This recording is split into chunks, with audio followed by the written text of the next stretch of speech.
네, 오늘 우리에게 주신 말씀 빌립보서 3장 7절로 14절입니다. 우리 함께 같이 봉독하도록 하겠습니다. 우리 거룩하신 하나님의 말씀입니다. 그러나 무엇이든지 내게 유익하던 것을 내가 그리스도를 위하여 다 해로 여길 뿐더러 또한 모든 것을 해로 여김은 내 주 그리스도 예수를 아는 지식이 가장 고상하기 때문이라. 내가 그를 위하여 모든 것을 잃어버리고 배설물로 여김은 그리스도를 얻고 그 안에서 발견되려 함이니 내가 가진 의는 율법에서 난 것이 아니요 오직 그리스도를 믿음으로 말미암은 것이니 곧 믿음으로 하나님께로부터 난 의라. 내가 그리스도와 그 부활의 권능과 그 고난의 참여함을 알고자 하여 그의 죽으심을 본받아 어떻게 해서든지 죽은 자 가운데서 부활에 이르려 하노니 내가 이미 얻었다 함도 아니요 온전히 이루었다 함도 아니라 오직 내가 그리스도 예수께 잡힌 바 된 그것을 잡으려고 달려가노라. 형제들아, 나는 아직 내가 잡은 줄로 여기지 아니하고 오직 한 일, 즉 뒤에 있는 것은 잊어버리고 앞에 있는 것을 잡으려고 표대를 향하여 그리스도 예수 안에서 하나님이 위에서 부르신 부름의 상을 위하여 달려가노라. 아멘. 사랑하는 우리 신구청년부 여러분, 오늘 말씀을 통해서 하나님께 더 가까이 나아가는 저와 여러분 되기를 축복합니다. 우리 교회가 있는 이 성수동의 예전에는 참 조용했던 것이죠. 제가 처음에 여기 왔을 때 8년 전에 왔는데 참 조용하고 낮에는 사람이 별로 없고 그랬던 곳이죠. 사무실이 많고 공장들도 많았는데 근데 주말이 되면 사람들이 갑자기 가득 차기 시작했습니다. 요즘은 평일에도 사람이 되게 많은데 많은 사람들이 몰려들고 음식점과 카페에는 사람들이 줄을 서고 있고 골목마다 이제 사람들이 바삐 움직이는 모습을 우리가 볼 수 있습니다. 제가 가끔 차로 혹은 지하철로 이렇게 성수동 거리를 거닐면서 그 바삐 거르는 사람들을 보면서 문득 든 생각이 있더라고요. 저 사람들은 도대체 어딜 저렇게 바쁘게 걸어가고 있을까? 무엇 때문에 저렇게 바쁘게 움직이고 있을까? 여러분 보셨는지 모르겠는데 넷플릭스에 이런 드라마가 있었습니다. 제가 요즘 쇼츠로 많이 보고 있는 드라마인데 그 모두가 자신의 무가치함과 싸우고 있다. 이 드라마 혹시 본 적 있으세요? 네, 없군요. 저만 봤나 봐요. 전 되게 재밌게 쇼츠 보고 있는데 이 제목을 보고 처음에 이게 무슨 말이지? 라고 했었어요. 유튜브 짤로 이제 계속 이제 그 내용들을 보니까 이런 내용이었어요. 사람들은 모두 나는 괜찮은 사람이다 라는 것에 인생 전부를 걸고 있다. 잘난 사람들 사이에서 도태되었다고 느끼고 혹은 삶이 잘 풀리지 않아서 괴로워하고 있는 주인공들이 자신의 이제 컴플렉스의 한계를 깨닫고 그것을 그 상처들을 치유하면서 회복하면서 이제 성장하는 그 드라마이죠. 근데 그 드라마를 보면서 가만히 보니까 우리의 삶과 똑같구나라는 것이 생각이 들었습니다. 우리가 이렇게 인생을 바삐 달리는 이유가 여기에 있지 않은가? 나는 뒤처진 사람이 아니다. 나는 괜찮은 사람이다. 그것을 확인받고 싶어서 오늘도 우리는 숨이 차게 달리고 있다라는 것이죠. 인생을 달리기에 비유하는 게 참 많습니다. 여러분도 많이 인정하실 겁니다. 그 달리기가 근데 그냥 달리기가 아니라 무한 경쟁의 달리기죠. 끝이 잘 보이지 않는 무한 경쟁. 아침에 눈을 뜨면 굉장히 피곤한데 또 달려야 합니다. 회사를 가야 되고 학교를 가야 되고 과제를 해야 되고 시험을 쳐야 되고 자소서를 써야 되고 면접을 봐야 되고 또 사람과의 관계 속에서 내가 열심히 달려 나가야 합니다. 그러다가 어, 밤이 돼서 침대에 쓰러지면 핸드폰을 켜죠. 핸드폰에서 또 인스타를 볼 수도 있고 저는 페이스북을 아직도 쓰고 있는데 거기서 이렇게 보죠. 나보다 앞서간 사람들, 연예인들, 취업한 친구, 결혼한 친구, 잘 나가는 친구. 이게 동기부여가 돼요, 또. 그래서 다음날 열심히 또 뛰어갑니다. 멈추지를 못해요. 왜 멈추지 못할까요?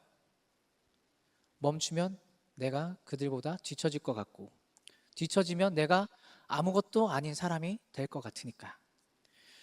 저는 오늘 여러분에게 교회에 나오면 많은 복을 받아서 더 빨리 그들보다 더 빨리 달릴 수 있습니다 라고 이야기하려고 이 자리에 선 게 아닙니다. 오히려 하나를 묻고 싶습니다. 여러분은 무엇을 위해서 그렇게 달려가고 있습니까? 왜 달려가고 있습니까? 제 20대 얘기를 잠깐 들려드리면 저도 여러분처럼 한창 열심히 달렸습니다. 제가 원래 사회복지를 전공했잖아요. 제가 공부할 당시에 사회복지를 공부하면 초급이 신입이 받는 월급이 120만 원인가 그랬어요. 제 당시 졸업해서 이제 받는 돈이. 그럼 세금 떼면 얼마 남을까요? 90만 원밖에 안 남아요. 그래서 야, 이거 사회복지사 이거 제대로 된 길 맞아? 이거 유능하다 그랬는데, 블루칩이라 그랬는데, 레드 블루오션이라 그랬는데, 뭐 여러 가지 생각이 들었죠. 그러면서 학부를 졸업하고 이대로는 안 되겠어. 나는 교수가 돼야겠어 하고 이제 대학원에 진학을 하면서 거의 10년 동안 이 한 분야를 다 쏟아붓었습니다. 20대를. 그러다가 직장 생활도 하면서 어느 순간 이런 생각이 들었죠. 내가 왜 이렇게 달리고 있는 거지? 내가 무엇을 위해서 이렇게 달리고 있는 거지? 돌아보면 제 그때의 대답은 굉장히 단순했습니다. 어, 안정되고 싶어서였죠. 안정되고 싶어서.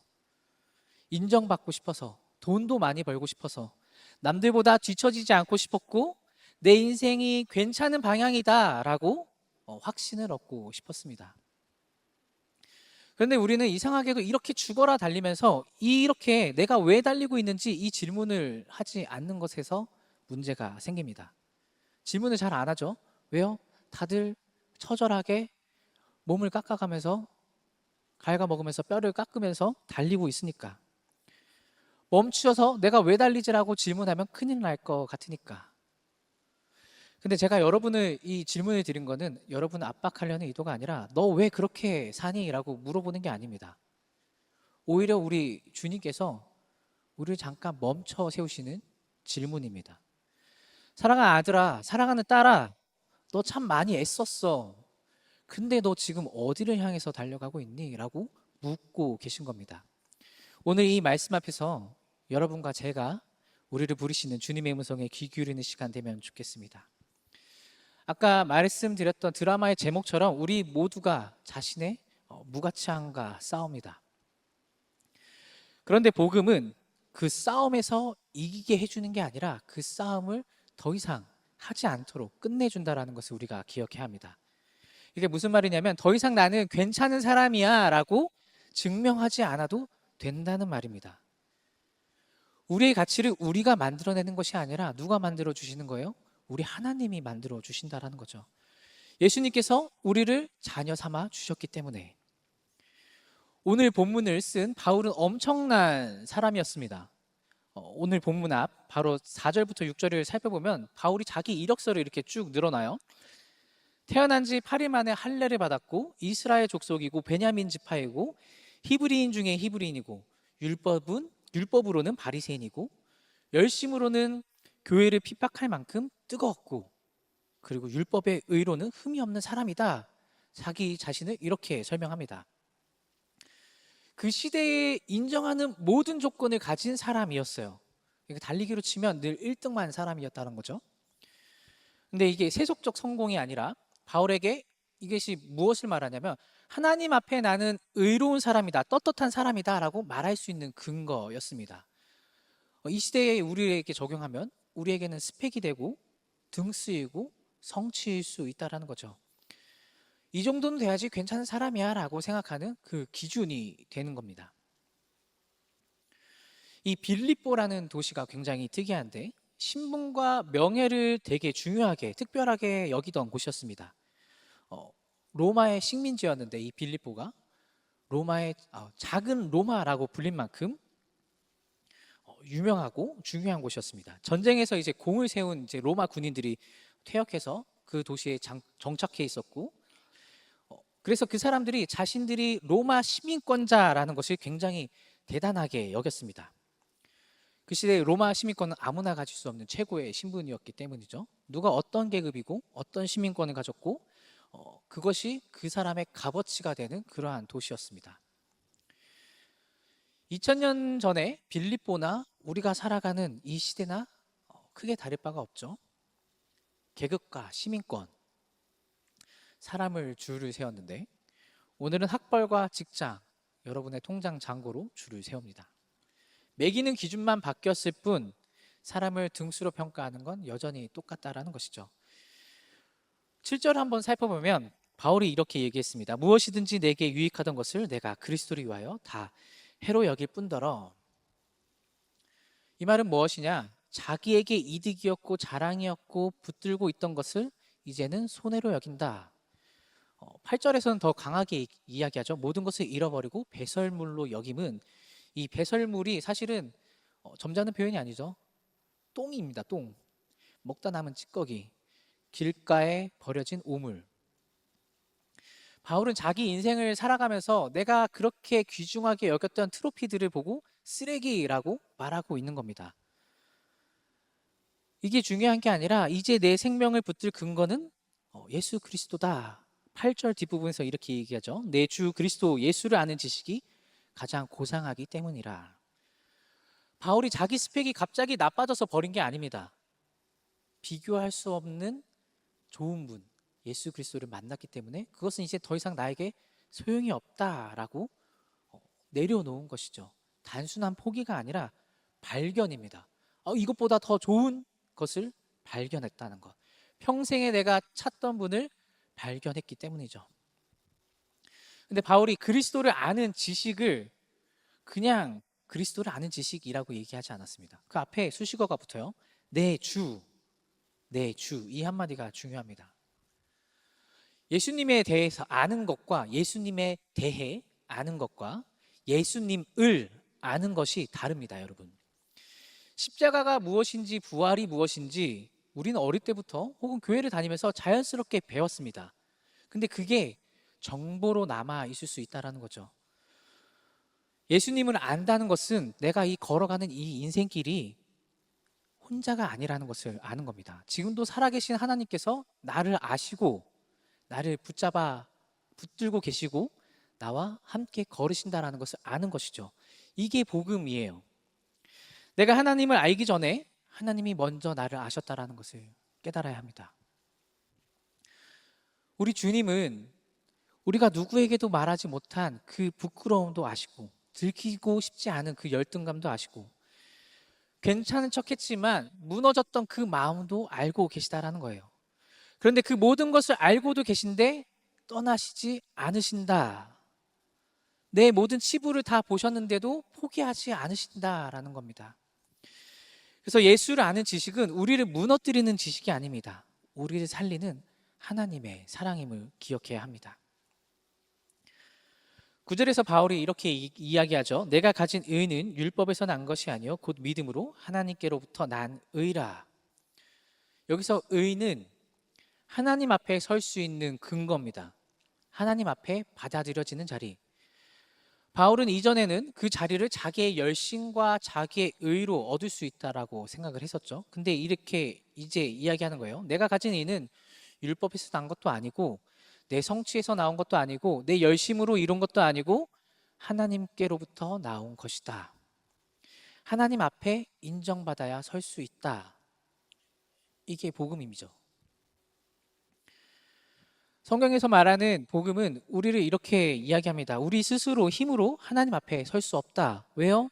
우리의 힘으로는 우리의 죄를 해결할 수 없기 때문에. 그래서 누가 오셨습니까? 예수 그리스도께서 이 땅에 오신 거죠. 우리가 해결할 수 없었던 그 죄를 예수님께서 대신 담당하셨다라는 거예요. 우리가 받아야 할 심판을 십자가에서 대신 받으셨고 그분의 예수님의 의를 대신 입혀 주셨다. 그렇기 때문에 우리가 삶을 살아가면서 느낄 수 있는, 우리가 인간에게 욕구가 있습니다. 욕구 중에 안전의 욕구가 있죠. 그 안전의 욕구 중 인정받고 싶어 하는 게 있어요. 내가 가치 있는 사람이라는 것에 거기서부터 안전을 우리가 느낄 수 있는 게 아닙니다. 우리의 안전은 예수님께서 나를 위해서 하신 일에 있다라는 겁니다. 그 십자가를 지시는 것. 하나님 앞에 우리가 이 세상을 살아가면서 받았던 이 성적표를 들고 하나님 앞에 가는 것이 아니라 예수 그리스도를 통해서 하나님 앞에 설 수 있고 그리스도 안에서 발견되는 사람이라는 겁니다. 이 말은 뭐냐면 그리스도 예수의 그 은혜 안에서 우리가 살아가는 사람이다라는 거죠. 그런데 이렇게 물어볼 수 있어요. 그런데 우리의 믿음이 약해지면 어떡하죠? 우리가 하나님을 잊어버리면 어떡하죠? 중요한 건 이겁니다, 여러분. 내 믿음이 좋고 나쁘다가 중요한 게 아니에요. 우리를 십자가까지 짊어지신 예수님의 그 신실하심이 중요한 거예요. 우리가 믿음이 흔들려도 하나님은 우리를 포기하지 않으시고 계속적으로 붙들어 주신다라는 거죠. 그 하나님이 신실하시다는 그 소망을 갖고 우리가 살아가야 한다라는 겁니다. 사랑하는 여러분, 스스로에게 이렇게 질문해 보십시오. 내 존재를 가장 세게 평가하고 있는 기준이 뭘까? 나를 평가하고 있는 기준이 뭘까? 여러분 스스로가 성적입니까? 돈입니까? 아니면 누군가의 시선입니까? 어쩌면 나 자신이 사실은 굉장히 심각한 가혹한 심판관일 수도 있습니다. 그 평가에서 우리를 빼내려고 복음이 왔다라는 것을 기억해야 합니다. 근데 복음이 하나님의 사랑이 우리의 고난을 싹 지워준다라는 게 아니에요. 바울은 지금 감옥에서 쇠사슬에 묶인 채로 이 편지를 쓰고 있죠. 그런데도 그 부활의 능력을 고백하고 있습니다. 이 복음은 고난을 없애주기보다 그 고난 한가운데서 우리를 붙드시는 그 하나님의 그 능력, 그 사랑이기 때문이죠. 여러분의 삶이 힘든 거 다 압니다. 저도 힘들어요. 이게 별게 아닌 게 아니에요. 면접에서 떨어졌을 때 그 상실감이 크죠. 돈이 없을 때 굉장히 자존감이 낮아집니다. 사람과의 관계 속에서 마음이 무너졌을 때 그 무게는 말로 형용할 수 없죠. 그 복음은 그 무게를 부정하지 않습니다. 다만 그 무게 속에서 부활의 능력으로 우리를 다시 살아갈 힘을 얻게 하고 있다라는 사실이죠. 12절을 보면 이렇게 얘기하고 있어요, 바울이. 내가 이미 얻었다 함도 아니요 온전히 이루었다 함도 아니라. 이 스펙이 대단한 바울도 이렇게 이야기하죠. 나는 아직도 다 이루지 못했다. 그러니까 나는 왜 이렇게 믿음이 약하지라고 자책할 필요가 없는 거예요. 근데 그 다음 말씀이 중요해요. 오직 내가 그리스도 예수께 잡힌 바 된 그것을 잡으려고 달려가노라. 여기서 잡힌 바 된이 중요한데 이 수동태 표현이에요. 내가 먼저 그리스도를 붙잡은 거 아니죠. 예수 그리스도께서 먼저 나를 붙잡으셨다. 우리는 늘 신앙생활하면서 이렇게 생각합니다. 내가 신앙생활 열심히 해야 돼. 믿음을 꽉 붙잡아야 돼. 복음을 놓치면 안 돼. 그러다 보면 신앙생활은 이 믿음은 어느샌가 숙제가 되어버리고 맙니다. 근데 본문은 정반대로 이야기하고 있어요. 너가 먼저 붙든 게 아니라 내가 먼저 너를 붙들었다. 네 약한 손이 그 하나님을 붙잡고 있는 게 아니라 하나님이 강한 손으로 너를 붙잡고 있다. 우리가 넘어져도 시험에 떨어져도 다 놓쳐버린 것 같은 순간에도 하나님은 우리를 붙잡고 계시다는 거죠. 우리 교회가 말씀 묵상을 강조하죠. 근데 제가 곰곰이 생각해보니까 이게 가끔 숙제가 될 수 있겠다라고 생각이 들더라고요. 묵상해야 돼, 기도해야 돼, 예배드려야 돼. 우리 자주 얘기하는데요. 신앙생활을 하는데 자꾸만 해야 할 일이 늘어나는 것처럼 느낄 때가 있습니다. 저도 그래요. 그렇습니다. 숙제처럼 할 때도 있어요, 저도. 근데 왜 자꾸 말씀의 자리로 나아갈까요? 내가 신앙심이 높아져야 돼서, 강해져야 돼서, 믿음이 좋아져야 돼서? 아니에요. 하나님이 우리를 그 말씀의 자리로 붙잡아 주시기 때문이에요. 하나님이 자꾸 그 자리로 부르시기 때문에 우리가 가게 되는 거예요. 억지로 한다고 해도 그건 다 하나님의 뜻인 거죠. 사랑하는 아들아, 사랑하는 딸아, 내가 너와 이야기하고 싶다라고 말씀하시고 있기 때문에 내가 그 자리로 나아가게 되는 겁니다. 근데 때로는 우리는 이렇게 얘기해요. 주님, 제가 지금 좀 바빠서요. 지금은 제가 주님 앞에 나아가기 조금 부끄럽습니다. 제 안에 찔리는 것이 많습니다. 그럼에도 불구하고 우리 하나님은 계속 부르신다라는 겁니다. 이것이 은혜라는 거죠. 은혜는 내가 주님을 꽉 붙드는 힘을 말하는 게 아닙니다. 내가 힘이 다 빠져서 붙잡을 수 없을 때에도 하나님께서, 우리 주님께서 나를 붙잡아 주고 계신다는 사실이죠. 얼마 전에 이런 일이 있었어요. 얼마 전 아니고 한 달 전인 것 같아요. 시온이가 마음이 굉장히 속상해한 일이 있었는데, 시온이가 학교 체육대회에서 달리기를 하고 이제 끝나고 집에 오더니 풀이 팍 죽어 있었죠. 제가 이야기를 누구에게 한 것 같은데, 왜 그러냐고 했더니 달리기를 열심히 했는데 별명이, 시온이 별명이 뭔지 아세요? 총알이에요. 총알 김시온. 총알처럼 자기는 빠르다라고 착각하고 있어요. 눈에 보이지 않지? 아빠 여기서부터 여기까지 왔다 갔다 하는데 몇 초밖에 안 걸렸어 막 이러면서 굉장히 빠르다라고 생각하는데, 달리기 대회를 했어요. 어찌됐든. 근데 3등을 했다는 거예요. 저는 굉장히 잘했네. 저 당시만 해도 5명이서 혹은 10명이서 이제 달리기를 하니까, 야, 3등이면 진짜 빠른 건데? 이렇게 생각했죠. 1학년이니까. 그래서 막 엉덩이를 두들기면서, 야, 진짜 잘했어 막 이랬는데, 얘가 당황을 하는 거예요. 왜 얘가 당황을 하지? 그러니까 알고 보니까 몇 명이서 뛰었냐면 3명이서 뛴 거예요. 3명이서. 그러니까 꼴찌였던 거죠.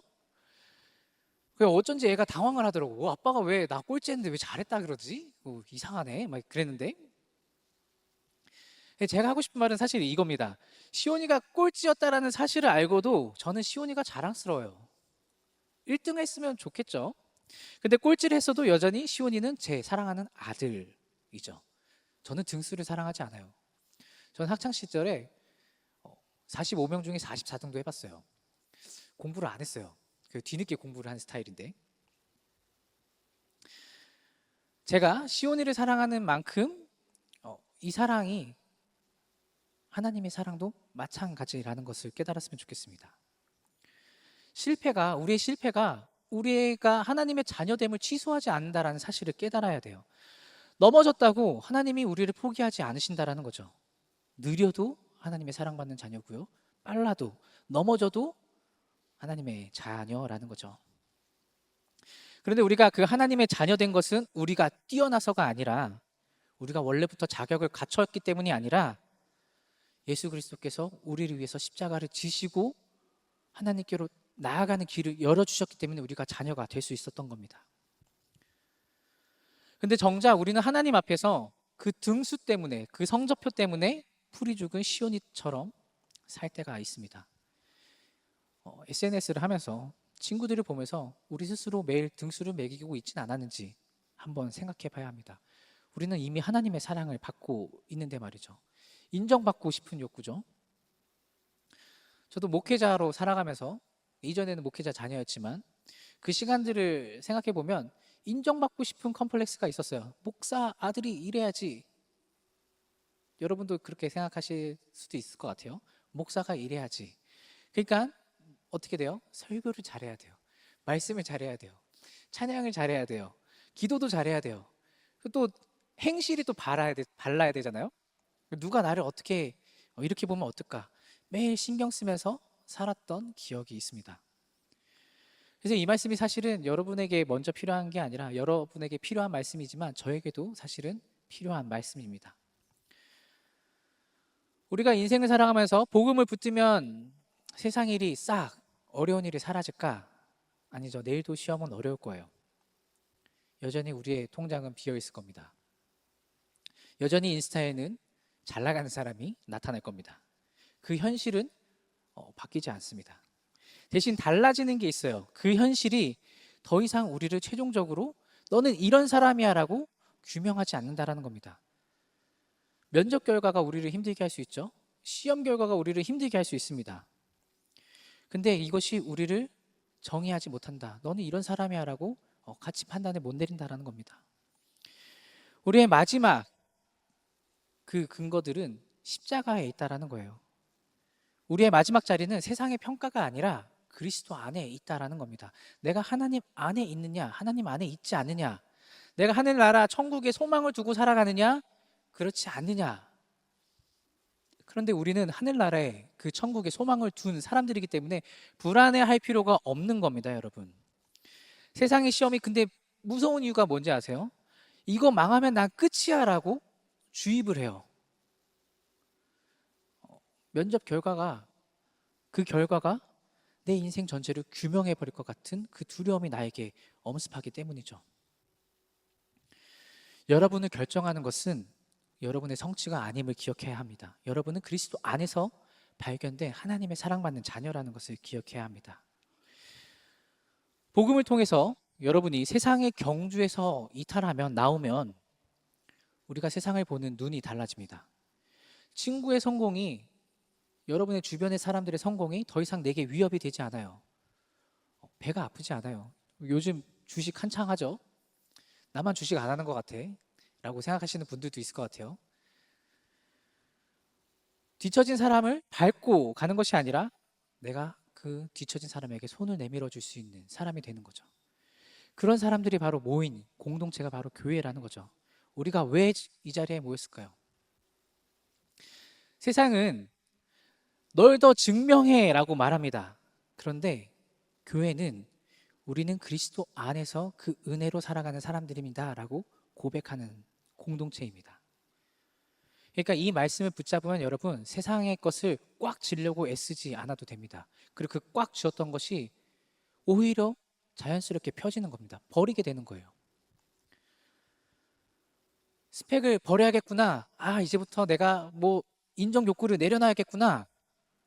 이를 악물고 결심하는 것도 사실은 무거운 달리기가 될 수도 있는데, 우리가 먼저 해야 될 것은 그거예요. 내가 하나님을 먼저 바라보는 것. 내가 손에 꽉 쥐고 있었던 그것보다도 더 크신 하나님을 바라보는 것. 나를 평가하는 세상의 소리보다 나에게 말씀하시는 그 주님의 음성에 귀 기울이는 것이죠. 말씀을 결론 지으려고 합니다. 13절과 14절에서 바울이 이렇게 이야기합니다. 표대를 향하여 달려간다. 이 달려간다라는 말이 참 흥미로워요. 6절에서 바울이 교회를 핍박했다라고 쓰인 말과 같은 계열의 표현입니다. 예전에 바울은 자기의 의와 자기의 확신을 붙들고 그리스도인을 협박할 만큼, 핍박할 만큼 달렸어요. 근데 방향이 바뀌었어요. 이제는 열심히 사라진 게 아니에요. 방향이 바뀐 거예요. 자기 의를 세우기 위해서 달리던 사람이 이제는 그리스도 안에서 발견되려고, 내가 하나님 안에 있음을 발견되게 하려고 열심히 달려가고 있다는 거죠. 나 자신을 증명하려던 사람이 그리스도를 증명하는 사람이 됐다는 겁니다. 우리는 목적 없이 달리는 사람이 아닙니다. 예수 그리스도를 아는 지식으로 이 세상을 살아가는 사람들이죠. 이 8절에서 가장 고상하다라고 표현한 그 지식으로 예수님이 우리의 목적이고 우리의 방향이 되길 소망합니다. 사랑하는 우리 싱크 청년부 여러분, 여러분은 지금 앞으로는 무엇을 위해 달려가시고 싶으십니까? 이제 세상의 인정이 여러분의 방향이 되지 않기를 바랍니다. 더 좋은 스펙, 더 좋은 성공, 더 빠른 성공, 사람들의 평가가 여러분을 끌고 가지 않았으면 좋겠어요. 우리의 의가, 우리의 성취가 여기서 나오는 게 아닙니다. 우리의 자리가 세상의 평가에서 나오는 게 아니라 예수 그리스도 안에 있음을 깨달아야 합니다. 오늘 주님이 이렇게 부르십니다. 사랑하는 딸아, 사랑하는 아들아, 너는 더 이상 이제 증명하지 않아도 된다. 너는 내 안에 있다. 내가 너를 붙들고 있다. 그러니까 우리가 인생길을 다시 달려가더라도 두려움에 떠밀려서 달리는 게 아니라, 취업이 늦어지고 관계가 어렵고 남들과 뒤처지는 것 같아도 그것이 여러분이 어떤 사람인지를 결정하지 못한다는 것을 깨달았으면 좋겠습니다. 무거운 마음으로 오늘 이 자리에 나온 청년들이 있다면 오늘 다시 주님의 안에서, 그 말씀 안에서 한번 깊은 한숨을 내쉬면서 쉬었으면 좋겠습니다. 깨어진 마음이 주님의 사랑 안에서 회복되기를 소망합니다. 넘어진 사람은 다시 일어나고 지친 사람은 그 주님의 품 안에서 다시 쉬고, 어디로 가야 할지 모르는 청년들이 참 많아요. 그 길을 잃은 사람은 다시 예수님께 나아가서 그 비전을 발견하시기를 바랍니다. 우리가 예수님을 바라볼 때 우리가 다시 살아갈 방향을 얻을 줄로 믿습니다. 예수님께 붙잡힌 바 되어서 다시 그리스도께로 달려나가는 저와 여러분 되기를 주님의 이름으로 축복합니다.